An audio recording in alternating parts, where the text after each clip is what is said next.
घाईच्या वेळेस कामं झटपट आणि सोपी होण्यासाठी त्याचसोबतच स्वयंपाक टेस्टी होण्यासाठी मी या काही ट्रिक्स तुम्हाला सांगणार आहे. तर आज होता माझ्या मुलाचा बर्थडे. तर चिकन बिर्याणीची माझी तयारी होती, पण मुलाला खायचं होतं व्हेज. तर म्हटलं की चला त्याची फेव्हरेट पावभाजी बनवते.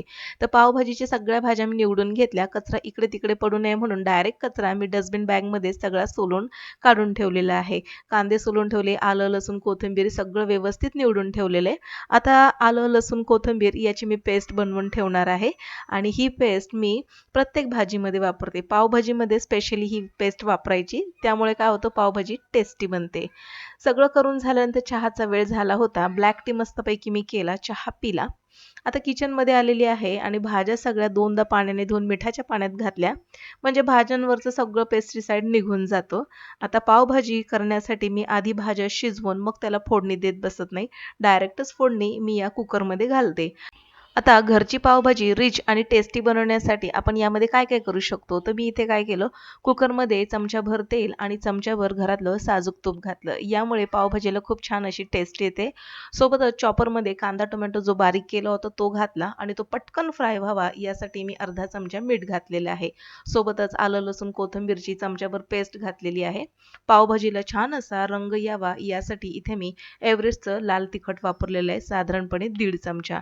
याने तिखट तर होते भाजी, शिवाय कलर देखील खूप छान येतो. शक्यतो मी घरामध्ये पावभाजी बनवत असताना आणि नॉनव्हेज बनवत असताना शक्यतो एव्हरेस्टचेच मसाले वापरते. साधारणपणे 3 शिट्ट्यांमध्ये पावभाजी तयार होऊन जाईल म्हणजे जवळपास 5 ते 7 मिनिटांमध्ये.